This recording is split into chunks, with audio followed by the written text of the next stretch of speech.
성경을 보면 크다 작다를 구분하는 것들이 몇 가지 있어요. 어느 때 무엇을 가지고 주님은 크다 작다 높다 낮다를 구분하십니까? 누가 큰 자인지 제자들이 한참 서로 논쟁하고 싸우고 있을 때 주님이 대답하셨어요. 제자들에게 가르침을 주십니다. 낮아지는 자가 큰 자지다. 높아지려고 하면 낮아질 것이다. 큰 자 작은 자를 얘기합니다. 높아지려고 하는 자는 오히려 낮아질 작은 자고, 낮아지려고 하면 큰 자가 된다는 다소 역설적인 이야기로 가르침을 주고 있어요. 그리고 작은 일에 충성하라 그랬어요.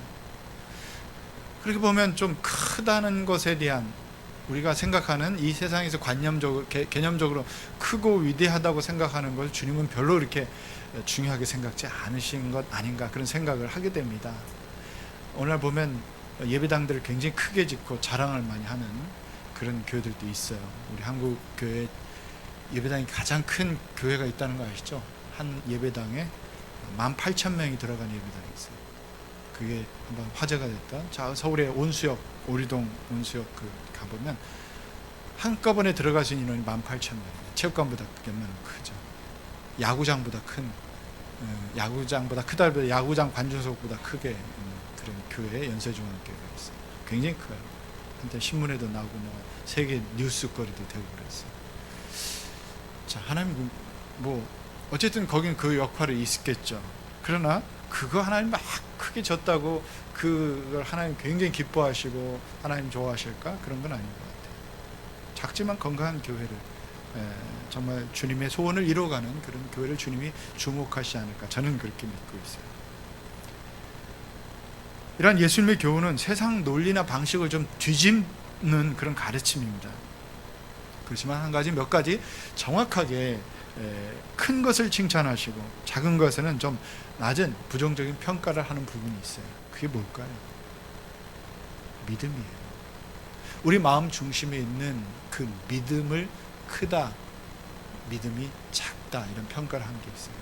특별히 믿음이 작다고 하는 평가를 한 것이 예수님의 제자 베드로에 대해서 예수님은 믿음이 적은 자야, 왜 이렇게 두려워하느냐, 이런 말씀 하시잖아요. 예수님이 그 갈릴리 바다를 이렇게 걸어서, 물 위를 걸어서 오시는 걸 보고 베드로가 깜짝 놀랐어요. 그 나중에 베드로가 너무 감격해서 주님, 저도 걷게 해주세요. 이 물 위를 걷고 해주니까 그러면 걸어오라고 했어요. 물 위를 몇 걸음 걸어갔어요. 근데 갑자기 밑에 물결이 있는 걸 보고 두려워서 막 빠지고 허우적대니까 예수님이 뭐라고 하시면 믿음이 적은 자, 왜 두려워하느냐, 믿음이 적은 자, 부정적인 평가를 하신 거죠. 너의 믿음이 적다는 거죠. 그런데요, 자 보시면 이 상급이라는 것도 있어요. 여러분, 상급. 천국에 가면 우리가 상급을 있다고 그랬어요. 작은 상급, 큰 상급이 있는데, 제가 교회를 이제 고등학교 2학년 때부터 다녔기 때문에 천국에 대한 개념도 잘 몰랐어요. 대학 들어가서 좀 있다가 어느 큰 교회를 갔었는데, 그때 굉장히 뚜렷하게 부흥회 때 남는 인상이 있었어요. 천국 가면서 시시하게 개털모자 쓰고 다니지 말라고. 그래서 개털모자가 뭔가를 좀 여러분들이 정말 하나님을 위해서 믿음으로 잘 서서 천국 가면 이렇게 금면류관 같은 이런 좀 빛나는 그런 상급을 받고 살아야지, 어디 가서 시시하게 개털모자 쓰고 다니고 있지 말고. 그래서 개털모자가 천국에 있는 줄 알았어요. 아, 천국 가면 개털모자가 있구나, 그거 쓰면 좀 부끄럽겠구나, 이런 인상을 좀 가졌는데, 어쨌든 비유로 한 얘기더라고요. 어쨌든 좀 천국에는 상급이 있다. 그래서 5골 10골 다스리는 그런 것에 대한 어떤 수치적으로 이야기를 말씀을 하신 부분이 있어요. 물론 이것이 우리 세상 살아가면서 물질적이고 무슨 권세를 갖고 권력을 휘두르고 그런 상급은 아닌 거라는 걸 분명합니다. 그만큼 가치 있는 거죠. 여러분들이 지금 우리 일부 예배 때 우리 교사들이 대부분 예배를 드리고 지금 열심히 일찍부터 나와서 섬기고 있어요. 여러분보다 훨씬 2시간 전에 집에서 나와야 되고, 또 아이들과 지금 씨름해야 되고 굉장히 수고하죠. 우리 목자 목녀들의 또 수고가 얼마나 또 인지 몰라요. 근데 왜 그렇게 수고를 합니까? 왜 이렇게 섬깁니까? 네? 섬기는 자가 큰 자라고 그랬잖아요. 그리고 그 섬기는 데는 이유가 있어요. 보람 있고 가치가 있기 때문에 그만큼 내가 시간을 들여서 헌신하고 희생한 만큼의 가치가 있기 때문에 그렇게 할 수 있는 거죠. 그런 가치를 모르고 그런 희생에 대해서 그 가치를 모른다면 뭐 하겠어요? 괜히 시간 낭비고 괜히 수고를 하는 거. 그만한 가치 있기 때문에. 그런데 하나님을 향한 믿음, 우리가 이 믿음의 이 가치가 얼마나 존귀하고, 믿음이 없다면 우리 신앙, 하나님과의 모든 관계는 아무것도 아닌 거죠. 그만큼 이 믿음은 우리의 삶에 있어서 가장 존귀하기 때문에 그런 거예요. 그래서 믿음과 사랑과 소망, 이 이야기를 하면서 항상 믿음이 먼저 와 있어요. 믿음이 없이는 사랑의 관계를 맺을 수가 없어요. 믿음이 없이는 소망을 가질 수가 없다는 거예요. 그래서 특별히 강조하는 것은 예수님이 믿음에 대한 강조를 많이 하십니다. 물론 사랑에 대한 것도 하지만 히브리서 11장 6절에도 히브리서 기자는 이런 말씀을 하셨어요. 믿음이 없이는 하나님을 기쁘게 해드릴 수 없습니다. 믿음이 없이는 하나님 기쁘게 해드릴 수 없어요. 하나님 기쁘게 한다고 우리가 여러 가지를 할 수 있겠지만 그 믿음이 빠져버리면 하나님 기뻐할 수가 없는 거예요. 믿음이 없이 드리는 봉사, 믿음이 없이 드리는 헌물, 헌금, 믿음이 없이 내가 뭘 이렇게 수고한다고 하나님 기뻐하지 않는 거죠. 때로는 내가 헌신하고 내가 하는 것도 자기 만족과 자기 유익을 위해서 하는 경우도 있어요. 그래서 누가 나 알아주지 않으면 그 기분 나쁜 거고, 그래서 그만두게 되는 거고 그런 거죠. 그러나 하나님을 향한 믿음을 가지고 봉사를 하고 헌신하게 되면 그 믿음이 나의 삶에 어떤 시간을 들이는 거, 내가 어떤 수고하는 것이 가치 있게 만들고 그것이 존귀한 게 보이는 거예요. 그래서 믿음이 없이는 하나님을 기쁘게 해드릴 수 없습니다. 그렇게 단언적으로 얘기합니다. 그래서 하나님께 나아가는 사람은 하나님이 계시다는 것과 하나님은 자기를 찾는 사람에게 상을 주시는 분임을 믿어야 합니다. 그랬어요. 뭘 믿어요? 우리가 뭘 믿고 있어요? 하나님이 계시다는 것과 하나님은 자기를 찾는 사람들에게 뭘 줘요? 상을 주신다는 것을 믿어야 됩니다. 여러분 이 믿음이 있습니까? 이 믿어요? 믿어져요? 상 주실까? 그분이 계실까? 이렇게 생각하면 믿음을 가질 수가 없죠. 믿음이라는 그런 확신을 가지고 있어요. 그 믿음이 하나님을 기쁘게 해드릴 수 있는 거예요. 다른 게 아니에요. 여러분 뭔가라는 게 이것을 분명하게 이 믿음을 가져야 하나님을 기쁘게 할 수 있다는 거예요. 오늘 읽은 본문의 사건을 보면 특이한 것은 한 여인이 딸의 병 고침을 구하면서 나왔는데 바로 가나안 여인이라는 것입니다. 이 가나안 지방 그 당시 유대인들의 가장 무시되고 천대받는 곳이에요. 유대인 입장에서는 그들은 개, 돼지 취급했어요. 그들과 상종하지 않았어요. 그들과 교류하지도 않았고요. 심지어는 그 땅을 잘 지나가려고 하지도 않았어요. 어떻게 보면 전혀 존재감이 없어 보이는 그런 가나안 사람, 그 이방인이었고 그것도 여인이었어요. 요즘은 여성 인권이 굉장히 강화되어 있고 물론 아직도 부족한 부분이 있지만 2000년 전에 그 고대 사회 속에서 여자는 숫자에도 포함되지 않았어요. 무시되는 아주 존재감이 없는 그런 거였죠.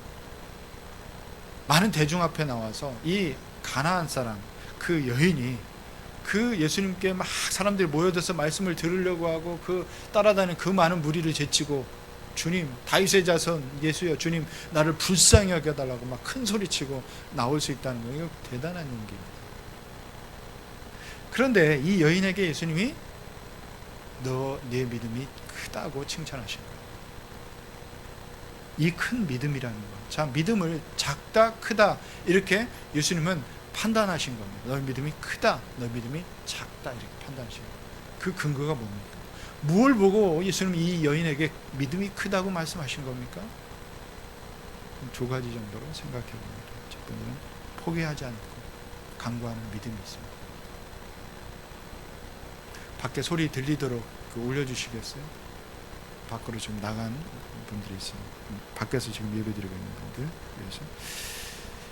자, 아까도 얘기했지만 베드로가 무리를 걸으라고 예수님 명하실 때 나오라고 할 때 그 믿음을 가지고 처음에 발걸음을 내디뎠지만 그 물결이 있는 거 보고 두려워서 막 허우적이도 빠졌어요. 더 이상 걸을 수 없어요. 그러니까 예수님이 내 믿음이 적은 자야 왜 두려워하느냐 그렇게 말씀하시죠. 믿음이 적다고 표현하십니다. 오늘 이 여인은 내 믿음이 크다고 했어요. 그러나 거기까지 이르기 전에 보세요. 오늘 본문을 보세요. 자기 딸의 문제를 가지고 주님 앞에 나왔어요. 딸이 지금 귀신 들려서 난리가 아니에요. 이게 도대체 사람 사는 게 아니에요. 너무나 안타까운 마음이, 이 딸을 고치고 싶은 엄마의 마음을 가지고 왔는데 예수님이 지금 그 지방으로 오신다는 소식을 듣고 달려나갔어요. 다윗의 자손 예수, 다윗의 자손으로 오신다고, 메시아가 오신다고 믿었던 사람들은 예수님을 볼 때 다윗의 자손 예수여 그런 거예요. 당신이 오실 이 메시아고 당신이 이 땅에 오신 그 주님이시라는 거예요. 그래서 다윗의 자손 예수여 주님이라고 표현한 거예요. 근데 예수님은 이 여인에게 의외의 반응을 보이십니다. 뭐라고 해요? 23절 보세요. 예수께서는 한마디도 대답하지 않으셨다. 침묵하셨어요. 이거 막 소리치고 좀 불쌍히 여겨달라고 그러는데 한마디도 하지 않아요. 기분 나빠요, 안 나빠요? 기분 나쁘죠. 일단 이렇게까지 했는데 되돌아보자 무슨 답을 해주셔야 되는데 한마디도 안 하시고 침묵하셨어요. 그 24절 보세요. 나는 오직 이스라엘 집에 길을 잃은 양들에게 보내심을 받았을 따입니다. 너희 이방인들을 위해서 내가 너희 같은 사람들을 위해서 온 게 아니다. 외면하시죠. 좀 무시하는, 외면하는 거죠. 이게 뭡니까 이게? 왜 좀 이러시죠? 한 발 더 나갑니다. 26절 보세요. 자녀들의 빵을 집어서 개들에게 던져주는 것이 옳지 않다. 이제는 이 개 취급, 유대인들이 이방인을 향해 개 돼지 취급하듯이 예수님도 지금 그런 취급을 하고 있는 거예요.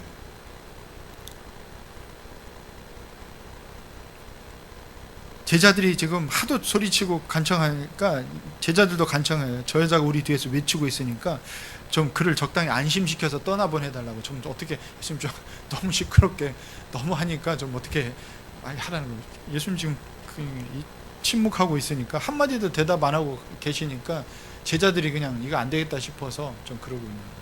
그런데 오히려 외면하시죠. 더 나가서 모욕하십니다. 기분 나빠요. 이런 소리 들으면 기분 나빠요, 안 나빠요? 기분 엄청 나쁩니다. 이건 뭐 모욕하는, 나의 이 자존심을 완전히 바닥에 깐 거예요. 나를 모욕한 거예요. 그런데 이 여인은 어떤 반응을 하는 줄 아세요? 25절 보세요. 그러나, 여러분 성경에 보면 이 그러나는 반전이에요. 굉장한 반전이에요. 그럼에도 불구하고, 그러나 그 여자는 나와서 예수께 무릎을 꿇고 간청하였다. 주님, 나를 도와주십시오. 겸손하게 자신은 그런 작은 사람이고 부족한 사람이고 무시돼도 될 그런 사람이지만, 그러나 나 좀 도와주십시오. 내 딸이 귀신 들려, 내 딸을 고쳐주십시오. 그렇게 매달리는 이런 간절함이 있어요. 여러분, 우리에게는 이런 간절함이 필요합니다. 근데 보세요. 우리가 무엇을 들고 이게 끝까지 포기하지 않고 이 매달릴 수 있는 이 간절함. 근데 아무거나 여러분 끝까지 포기하지 않고 매달리면서 응답되는 건 아니에요. 우리 보면 약속하지 않은 것에 대한 기대감을 가지고 계속 기도하는 사람들이 있어요. 성경이 약속하지 않은 것. 성경 분명하게 일반적인 원리들을 우리에게 가르침을 주십니다. 공부 하나도 안 했는데 시험 대박 나게 해달라고 기도하는 학생들이 있다면 그건 응답 되겠어요? 응답 안 되겠죠. 공부하지 않는 자녀, 우리 대학에 명문대 그것도 들어가게 해달라고 철야하고 막 밤새 막 끝까지 매달리는 분들이 있어요. 그래서 자녀는 계속 놀고 있어요. 그런 자녀가 좋은 대학에, 소위 말해서 그 부모님이 기대하는 그런 대학에 가는 것이 합당합니까? 그건 아니죠. 그건 갈 수가 없는 거예요. 수고의 열매를 먹는 것이, 수고한 만큼 땀 흘려 얻는 것이 성경의 가르침이고 그게 주님의 뜻이에요. 근데 우리는 약속하지 않은 자기 기대에 자꾸 집착합니다. 그건 빨리 포기해야 돼요. 그건 포기하고 빨리 애쓰고 수고해야 돼요. 어떤 분들은 내가 하는 사업 대박나게 해달라고 기도합니다. 그냥 무조건 사업이 대박나. 우리 어떤 것들은 그 사업이 대박남으로서 하나님을 떠날 수 있어요. 돈이 너무 많이 벌려서 오히려 돈에 집착할 수 있어서 하나님 그 응답을 하시지 않을 수 있어요. 물론 우리의 건강 문제, 어떤 사람의 건강이 좀 약해진 부분도 있어요. 그것이 주님의 뜻일 수 있어요. 그걸 통해서 하나님께 나온 사람도 있어요. 제가 아는 몇몇 분들도 이 병고침을 받고, 제가 서울에서 목회할 때 그 간증을 들은 적이 있어요. 몇 분들이. 자기는 정말 이 죽을 것 같은 고통, 아픔이 있었는데 그 교회 그 치유하시는 은사를 가지신 분이 계셔서, 제가 갔을 때는 돌아가셨는데 그 장로, 그분에게 안수 기도 받고 정말 치유받았는데, 자기는 그런 거 아니면 절대 교회에 안 나가고 하나님 믿을 수가 없었던 거예요. 그렇게 마음이 완악했던 사람인데, 그렇게 갑자기 죽을 것 같은 아픔 속에서 이렇게 병고침을 받았다. 그분에게 몇 분이 그렇더라고요. 그래서 이분들은 그 아픔을 통해서, 그 질병을 통해서 하나님께 나오게 하시는 거예요. 또 어떤 분은 모든 것 물론 치유하지는 않아요. 그러니까 이런 것들은 보면 어떻게 보면 약속하지 않은 것에 우리가 너무 집착해서 그런 경우도 있어요. 축구 좋아하시는 분들은 무조건 우리 대한민국이 이겨야 돼요. 월드컵에서 우승도 해야 돼요. 그래서 막 축구 보면서 간절히 기도합니다. 특히 일본은 몇 대 빵으로 좀 이겨줬으면 하는 간절함을 가지고 마음이 그러게 끝까지 그냥 포기하지 않고 2대0으로 지고 있어도 역전할 것을 기대하고, 물론 그런 스릴을 갖고 간절함을 가지고 경기를 관전하는 게 굉장히 필요하겠죠. 그러나 그것을 하나님 응답하실까요? 응답하지 않습니다. 때때로는 우리의 욕심인데 그것에 집착하는 경우가 있어요. 그래서 계속 기도했는데 안 들어주신다? 주님이 외면하신다? 낙심하고 실망하죠. 물론 이런 것들을 가지고 하나님께 기도하지 말아야 된다는 거 아니에요. 단지 그것이 확정적으로 하나님의 뜻이고 또 반드시 이루어주신 약속으로 성경에 기술되어 있는 것은 아니라는 것을 알아야 된다는 거죠. 그렇기 때문에 하나님께서 이런 것들을 꼭 이루어주시라고 기대하는 것은 다소 우리 자신을 자꾸 하나님으로부터 멀어지게 하고 실망스러워요. 그래서 여러분들이 성경을 보면서 하나님의 약속들이 무엇인가, 그리고 내가 정말 기대하고 붙잡아야 될 게 무엇인가를 살피는 것, 성경을 보면서 굉장히 중요한 일이에요. 중요하게 우리가 관찰해야 될 부분입니다. 그래서 우리는 하나님의 약속에 대한 신뢰와 기대를 가지고 신앙생활을 해야 돼요. 자, 이 여인이 정말 딸의 그 가장 긴급하고 중요한 문제, 딸이 귀신 들려 지금 난리가 아니에요. 주님만이 해결할 수 있다는 이 믿음이 있어요. 그걸 통해서 하나님의 영광이 드러나야 되잖아요. 우리는 볼 때 정말 이것이 내가 기도하고 있는 것, 내가 간구하는 것이 하나님의 영광을 드러낼 수 있는 것인가, 이 문제가 해결됐을 때, 물론 사소한 것도 있겠지만 이걸 통해 정말 주님이 원하시는 것, 가장 중요한 것 한 가지가 있어요. 뭡니까? 주님 앞으로 돌아와야 될 영혼들이에요. 여러분 가족 중에, 여러분 배우자 중에, 여러분 자녀 중에, 부모 중에, 여러분 주변에 또 내가 사랑하는 사람들이 있어요. 예수를 믿어야, 예수께 돌아와야 되잖아요. 내가 천국 가야 되는, 나는 정말 하나님의 자녀가 되고 천국 백성이 되고 그러는데, 내가 사랑하는 육신적인 관계를 맺고 있는 그 사람들은 지옥 가게 내버려 둔다는 거, 그게 우리에게 사랑이 없는 거잖아요.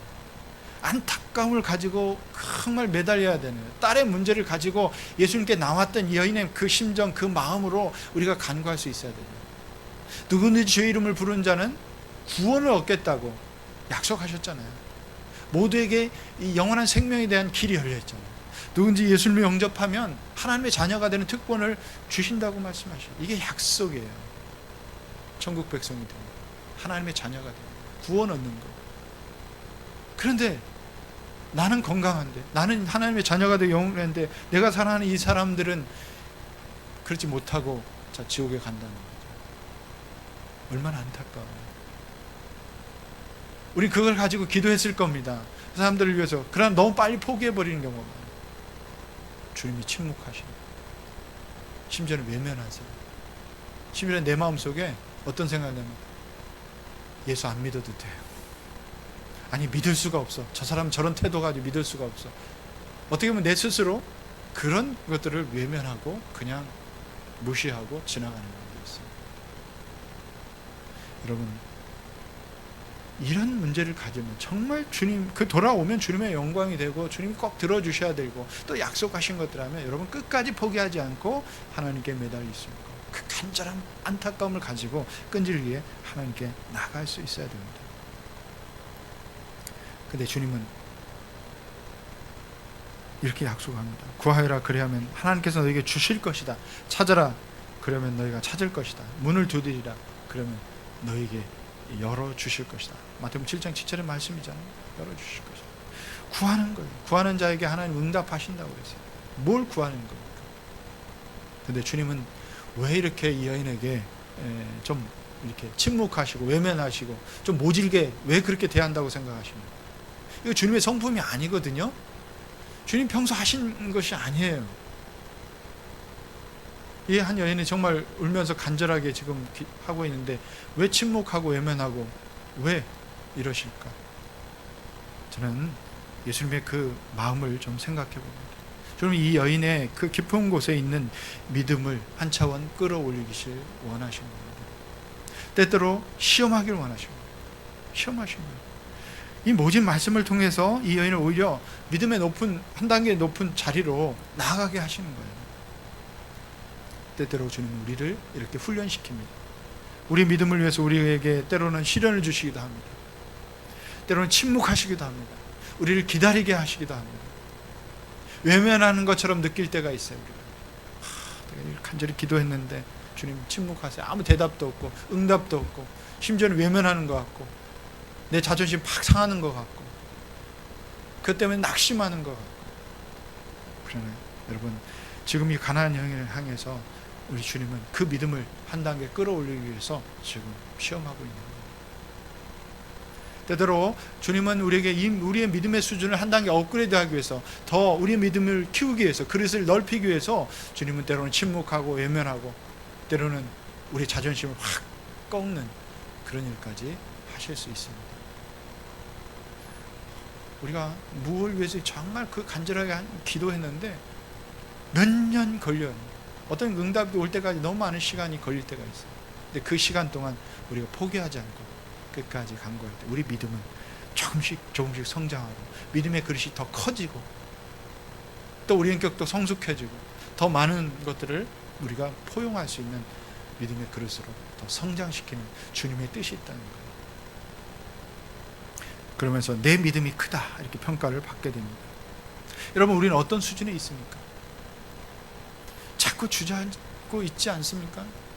높이 오르기를 원하시는 그 주님의 의도대로 따라 우리가 좀 더 올라가고 우리가 좀 더 그릇을 넓혀가고 우리가 좀 더 인내하고 포기하지 않고 주님 앞에 끝까지 나아갈 수 있는 그런 믿음의 그릇을 주님은 원하시는 겁니다. 에레미야서 33장 3절 말씀에 보면 너는 내게 부르짖으라 내가 내게 응답하겠고 알지 못하고 크고 비밀한 것을 보일 것이다. 먼저 부르짖으라고 했어요. 구하라는 거예요. 하나님께 간절히 나아가는 그런 마음을 가지고 우리가 기도할 때 이런 간절함을 가지고 나아갈 때 주님이 우리의 그릇을 넓히십니다.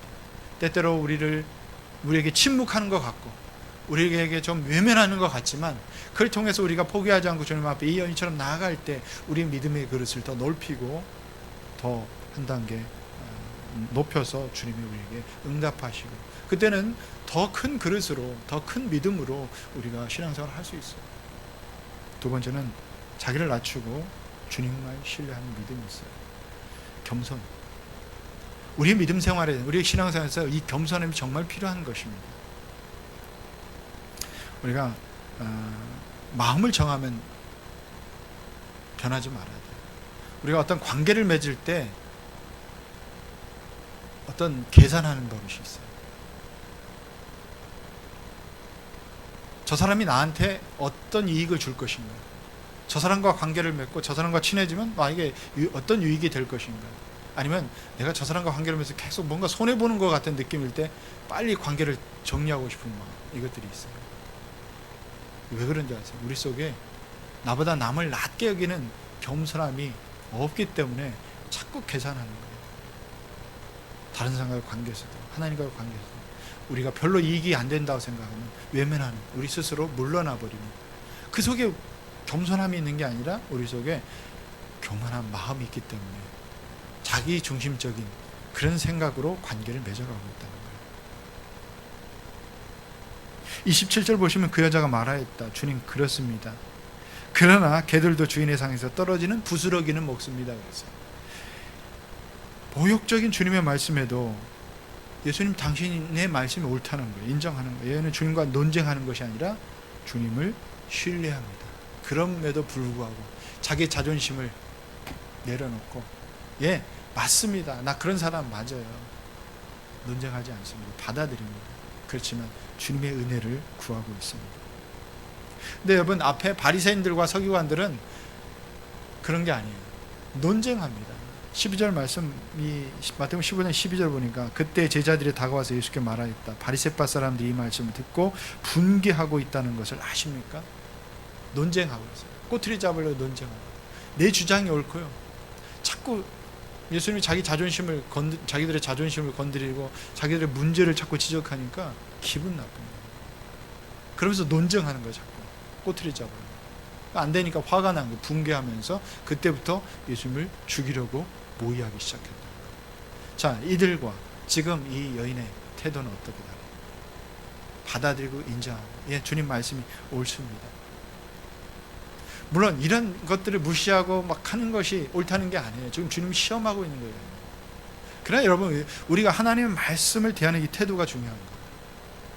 하나님의 말씀이 그렇다고 하면 그런 줄 알고, 아니라고 하면 아닌 줄 알고, 믿고 순종하고, 버려야 될 건 버리고, 좀 우리가 좀 단순하게 하나님의 말씀을 듣는, 이건 겸손한 태도에서밖에 할 수 없는 거예요. 이 순종하는 것은 겸손이 필요해요. 자기의 자존심이 중요한 게 아니에요. 나의 이익이 중요한 게 아니에요.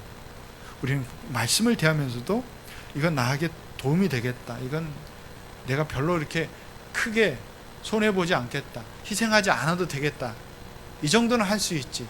어떤 선이 있어요. 하나님의 말씀을 대하면서 이 선이 있어요. 사람을 받아들이고 용서하고 용납하는 것도 적당히 자존심 안 상하는 선에서 그냥 적당히 받아들여요. 누군가를 위해서 섬기고 사랑하라는 것도 크게 손해나지 않은 범위가 있어요.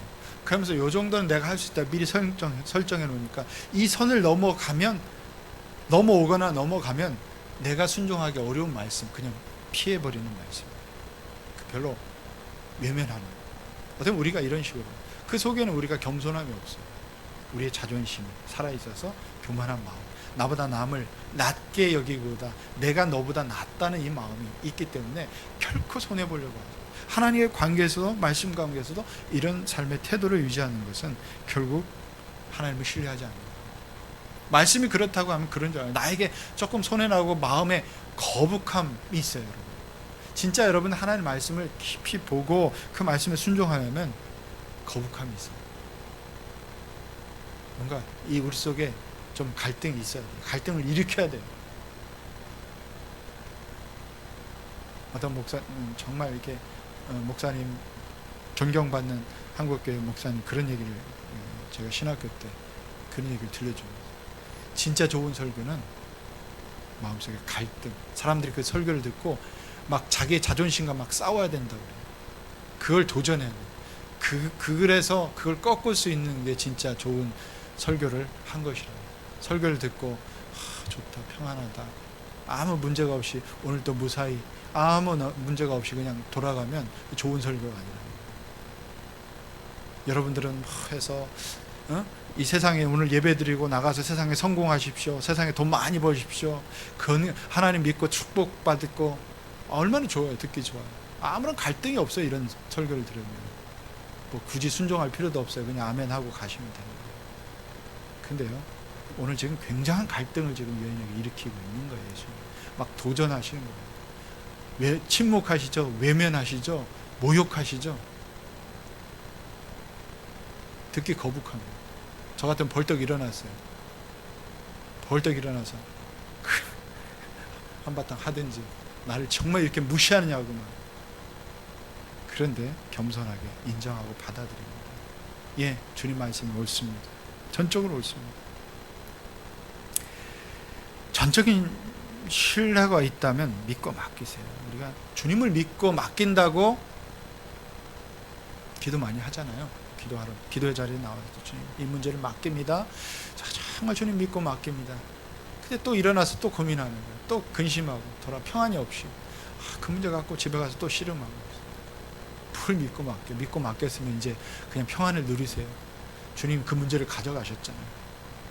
이 문제를 정말 그러면 약속에 의지해서 주님 이것이 정말 주님이 들어주시고 해결해 주실 또 응답해 주실 문제라면 여러분 맡기고 평안을 누리세요. 이게 맡기는 거예요. 이게 신뢰예요. 또 고민하고 있고 그 문제 가지고 끙끙대고 있다면 아직 못 맡기고 온 거예요. 아직 신뢰가 그만큼 우리 믿음이 이거밖에 안 되는 거예요. 전적인 신뢰 이런 거예요. 이런 이야기가 있어요. 이 나이아가라 폭포, 캐나다와 미국의 국경 사이에 있는 나이아가라 폭포를 가보신 적이 있으신지 모르겠어요. 참 오래전 얘기지만 20여 년 전에 제가 여기 있을 때 거기 갔어요. 아이들 어릴 때였어요. 데리고. 둘째는 지금 27인데 그때 5살 때였으니까 거기 갔을 때가 미국에서 좋은 데도 많이 갔어요. 근데 기억이 안 나요. 근데 나이아가라 폭포에 갔던 기억은 뚜렷해요. 워낙 거대하기도 하고 배 타고 그 폭포 밑에 들어가면 죽을 것 같아요. 그래서 그 두려웠던 생각이 지금까지 머리에서 떠나지 않는 거예요. 딴 건 기억이 하나도 안 나는데 그 굉장한 폭포입니다. 그래서 캐나다와 미국 사이에 이제 국경이 거기에 맞대고 있는데 볼런딘이라고 하는 뉴스에도 나오는데 이 고개사가 줄을 걸고 거기를 막대기를 들고 횡단했어요. 거기를 줄을 걸고 싹 넘어가서 캐나다 국경으로. 그러니까 사람들이 그 취재 나오고 사람들이 그 부분을 구경하고 하면서 막 박수를 치고 대단하다고 그랬죠. 그 여러분 제가 이 막대기를 들고 다시 저 미국으로 갈 수 있다고 믿습니까? 사람들 물으니까 막 사람들이 믿는다고 그러죠. 다 충분히 당신 할 수 있습니다. 가능합니다. 믿습니다. 그러면 아이들이 앞에 있었어요. 그 아이들에게 그러면 너희들 중에 너희들도 내가 믿느냐고 그랬더니 그 꼬마들도 막 박수 치면서 할 수 있어요. 아저씨 할 수 있습니다. 그러면 나랑 내 어깨에 올라타고 나랑 같이 해볼래? 그랬더니 그때 얼어붙는 거야 아이들이. 그 부모들도 이제 얼어붙어. 아이들이 아니야 그건 아니고 왜 믿는다고 한 충분히 걸어갈 수 있다고 하는 거예요. 아무도 안 나서. 그때 한 아이가 벌떡 일어나서 제가 타겠습니다. 그리고 메고 어깨 메고 그걸 갔어요. 그 손이 누군지 아세요? 아들이에요. 아버지를 믿었어요. 이 아들은 아버지를 믿었다는 거죠. 뭐 디테일한 것은 이게 어느까지 사실인지 모르겠지만 어쨌든 아들은 아버지를 믿었어요. 그러니까 아무도 안 나서도 아들은 아버지를 믿고 그를 건너간 거죠. 정말 신뢰, 믿음이 있다면 맡길 수 있어요. 말만 나 당신을 믿어요. 예, 하나님 믿어요. 믿냐고 하지만 여전히 우리 속에는 그렇지만 나는 아닌 거죠. 나는 아닌 거죠. 자, 여러분, 참된 겸손이라는 것은 자기의 자존심을 십자가에 못 박을 수 있어야 돼요. 예수님 정말 겸손하셨어요. 우리의 영혼을 구원하기 위해서 그 만왕의 왕이신 그분이 십자가의 그 모진 그 길을 걸으셨잖아요. 십자가에 달릴 때도 사람들이 조롱했어요. 너가 당신이 하나님의 아들이든 천사를 보내서 여기서 내려와 봐라. 뭐 부려봐라. 온갖 조롱과 모욕과 그런 걸 다 견디셨어요. 왜? 우리를 구원하시기 위해서. 그분은 그렇게 겸손하게 그 길을 가르셨대요. 자기 자존심, 이 자존심이 우리 신앙생활을 굉장히 많은 부분에서 장벽처럼 가로막았어요. 하나님의 역사를 가로막는 거예요. 자기 자존심. 자존심 꺾고 산다는 걸 죽는 것보다 싫은 사람도 있어요. 저도 자존심 강한 남자예요. 자존심 강해서 때로는 목회하면서 너무 힘들 때가 있어요. 도저히 받아들이고 싶지 않은 사람들도 있어요. 우리 성도들 중에 제가 목양을 하는 목회자임에도 불구하고 도저히 그냥 제 자존심을 박박 긁는 사람이에요. 감사하게도 여기 계신 분들 한 사람도 없지만 제가 저도 벌써 한 20년 이렇게 하면서 그런 분들이 있어요. 보면 막 속에서 부글부글 해요. 근데 그 자존심을 죽이고 나면 평안이 오더라. 그 사람이 아무리 그래도 이렇게 품을 수 있는 그런 마음의 넉넉함들이 주님이 주시는 마음이 생겨요. 제가 겸손하게 주님, 그때 어떻게 하는지 아세요? 그때는 정말 하나님 앞에 엎드려야 돼요. 자존심 다르고 하나님, 내 의지로 잘 안 됩니다. 내 능력으로도 잘 안 되고요. 나의 그 좁은 이 인격으로는 안 됩니다. 그 마음을 주세요, 주님. 넉넉히 품을 수 있는 마음, 내 자존심 꺾을 수 있는 그런 마음 주님 꺾어주세요. 제가 좀 어떨 때는 그렇게 매달려요. 그러면 하나님이 그 마음, 제 힘으로 안 되는데 하나님 주신 마음으로 품을 수 있고 또 할 수 있고 어떤 일을 행할 수 있어요. 여러분, 때때로 여러분, 어떤 분들은 자녀를 위해서 자기 자존심을 꺾고 무릎을 꿇어야 될 때가 있잖아요. 학교에 가서 자녀가 사고 쳤어요. 내가 요즘 그 학교 폭력 문제가 심각해요. 내 자녀가 어떻게든 뭐 했는데 했어요. 내가 대신 부모로서 자녀를 위해서 무릎 꿇어야 될 때, 잘못을 빌어야 될 때가 있죠. 그 자녀를 사랑하기 때문에 내 자존심 막 죽이고 하는 거예요.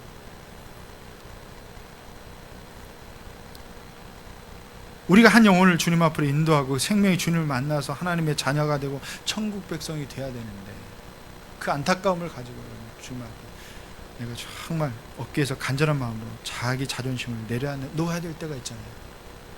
그래서 그 사람을 좀 받기 힘든 사람이라도 내가 받으려고 하고, 그 사람을 좀 품으려고 하고, 그 사람을 섬기려고 하고, 내가 먼저 전화하고 좀 먼저 이렇게 배려하고, 그 자존심 꺾는 거예요. 이게 주님 앞에 겸손한 나의 태도, 그 겸손함이 사람을 얻을 수 있습니다.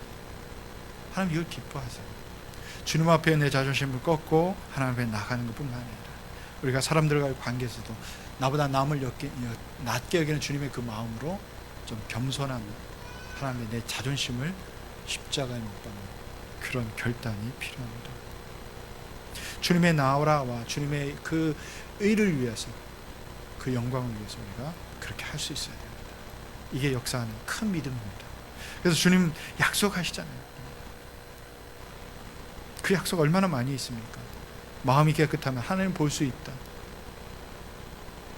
그리스도의 사랑이 얼마나 넓고 깊고 높고 깊은지를 깨닫는 것이 가능하다는 것입니다. 수고하고 무거운 짐진 자들아 다 내게로 오라. 주님이 약속하셨어요.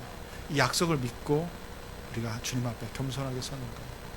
내가 지려고 하는 것도 교만한 거예요. 내가 이것을 끙끙대고 내가 해결하려고 그렇게 몸부림치는 것, 그것 자체가 우리가 하나님을 의지하지 않는 교만함이 우리에게 있기 때문에, 수고하고 무거운 짐이 있다면 주님 앞에 내려놓을 수 있는, 이게 우리가 주님 앞에 겸손한 태도입니다. 너희는 먼저 그의 나라와 그의 일을 구하면 주님께서 먹고 마시고 덤으로 도와주신다는 거 주님이 약속하셨잖아요. 그런데 그 약속을 믿지 않는 것은 역시 신뢰하지 않는 거죠. 사랑하는 여러분, 빌립보서 4장 6절 말씀 한번 같이 읽습니다. 같이 읽습니다. 아무것도 염려하지 말고 모든 일을 오직 기도와 간구로 하고 여러분이 바라는 것을 감사한 마음으로 하나님께 아뢰십시오. 네. 염려 대신 뭘 하고 그랬어요? 기도와 간구로 구할 것을 하나님께 아뢰라. 그러면 7절 말씀 있죠. 하나님의 평강이 너희 마음과 생각을 지켜주실 것이다. 이건 성경의 약속입니다. 이 약속을 믿고 신뢰하고 하나님께 나아간다.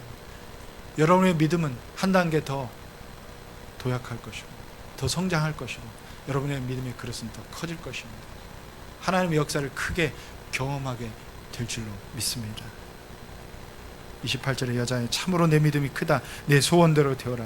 바로 그 시각에 그 여자의 딸이 낳았다. 여러분, 어떤 문제를 가지고 있습니까? 어떤 문제라도 주님 앞에 가지고 나오면 해결 받습니다. 하나님 특별히 약속하신 것이라면 그 약속을 믿고 주장하고 나의 자존심이 아니라 주님 앞에 그 꺾고 겸손하게 하나님의 능력을 의지하면서 여러분 나아간다면 하나님께서 반드시 여러분의 응답해 주시고 여러분의 삶에 큰 믿음이, 그 믿음의 역사를 경험하게 될 줄로 믿습니다. 기도하겠습니다.